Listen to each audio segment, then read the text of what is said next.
आप सबका आज सुबह दिल्ली एनसीआर की महत्वपूर्ण खबरों में स्वागत है। नमस्कार। आम आदमी पार्टी के सांसद राघव चड्ढा ने मंगलवार को वैश्विक आर्टिफिशियल इंटेलिजेंस की दौड़ में भारत की स्थिति पर प्रकाश डाला और एआई इनोवेशन में अमेरिका और चीन के प्रभुत्व की ओर ध्यान आकर्षित किया। राज्यसभा में अपने भाषण में चड्ढा ने स्वदेशी एआई चिप्स विकसित करके, एआई इंफ्रास्ट्रक्चर फंड की स्थापना करके और शीर्ष स्तर की एआई प्रतिभाओं के पलायन को रोककर भारत को एआई उत्पादक बनने का आह्वान किया। उन्होंने पूछा, चीन के पास डीपसीक है, अमेरिका के पास चैटजीपीटी, ग्रोक है, लेकिन आर्टिफिशियल इंटेलिजेंस के इस युग में भारत कहाँ खड़ा है? भारत वैश्विक एआई दौड़ में महत्वपूर्ण कदम उठा रहा है, लेकिन अभी भी एक लंबा रास्ता तय करना है। दिल्ली उच्च न्यायालय ने सोमवार को स्विस दवा कंपनी एफ हॉफमैन ला रोश एजी द्वारा भारतीय दवा निर्माता नेटको फार्मा लिमिटेड के खिलाफ दायर अंतरिम निषेधाज्ञा आवेदन को खारिज कर दिया, जिसमें आरोप लगाया गया था कि नेटको फार्मा लिमिटेड अनधिकृत रूप से उसकी दवा रिस्डिप्लाम का निर्माण कर रही है, जो स्पाइनल मस्कुलर एट्रोफी SMA के लिए एक मौखिक दवा है। एक महत्वपूर्ण निर्णय में न्यायालय ने कहा है कि सार्वजनिक हित किसी कंपनी के मुनाफे से अधिक महत्वपूर्ण है, क्योंकि ये दवा भारत में किफायती मूल्य पर उपलब्ध नहीं है। लोकसभा ने मंगलवार को वित्त विधेयक 2025 पारित कर दिया, जिसमें वित्त मंत्री निर्मला सीतारमण ने कहा कि सरकार ने लोगों की आकांक्षाओं और अपेक्षाओं तथा 2047 तक भारत को विकसित देश बनाने के लक्ष्य के अनुसार कानून में कई काम करने की कोशिश की है। सर्वोच्च न्यायालय ने सोमवार 24 मार्च को इस बात पर जोर देते हुए कि शादी करने का वादा तोड़ना स्वतः ही बलात्कार नहीं माना जाएगा, जब तक कि सहमति के समय धोखाधड़ी का इरादा न हो। न्यायालय ने शादी का झांसा देकर जबरन यौन संबंध बनाने के आरोपी एक व्यक्ति के खिलाफ बलात्कार का मामला खारिज कर दिया। अदालत ने कहा कि महिला आरोपी के साथ 3 बार होटल के कमरे में गई थी और सहमति के समय धोखे का कोई सबूत नहीं मिला, जिससे यह अनुमान लगाया जा सके कि शादी करने का वादा तोड़ा गया था। संविधान में जातिगत भेदभाव और अस्पृश्यता को समाप्त करने का आदेश दिया गया है, लेकिन वास्तविकता में विशेष जातियों के लोग सेप्टिक टैंकों में मर रहे हैं, क्योंकि उनसे अपेक्षा की जाती है कि वे उन्हें हाथ से साफ करें।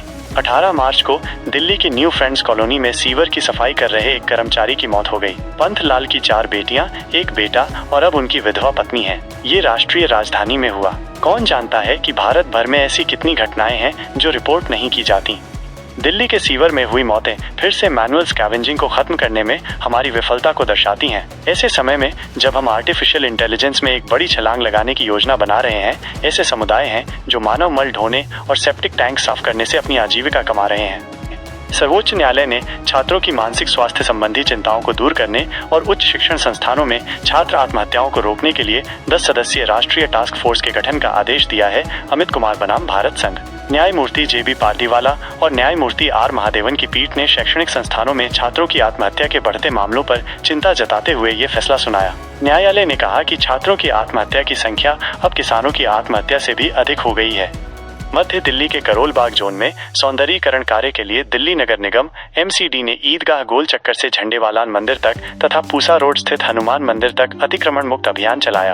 अभियान के तहत प्रमुख पहलों में सड़क पर अनाधिकृत दुकानों और विक्रेताओं द्वारा किए गए अतिक्रमण को हटाना तथा इलाके में हरियाली बढ़ाने के लिए पौधारोपण और सजावटी पौधे लगाना शामिल है। सोने की तस्करी पर एक बड़ी कार्रवाई करते हुए दिल्ली सीमा शुल्क विभाग ने इंदिरा गांधी अंतर्राष्ट्रीय हवाई अड्डे IGIA पर 2 भारतीय यात्रियों से चांदी के तार में छुपाया गया 1.2 किलोग्राम सोना जब्त किया। सीमा शुल्क विभाग के अनुसार आरोपियों को अलग अलग घरेलू उड़ानों से हवाई अड्डे पर पहुंचने पर वायु खुफिया इकाई AIU द्वारा रोका गया। IPL 2025 श्रेयस अय्यर, अर्शदीप सिंह की अगुवाई में पंजाब किंग्स ने गुजरात टाइटंस को 11 रनों से हराया।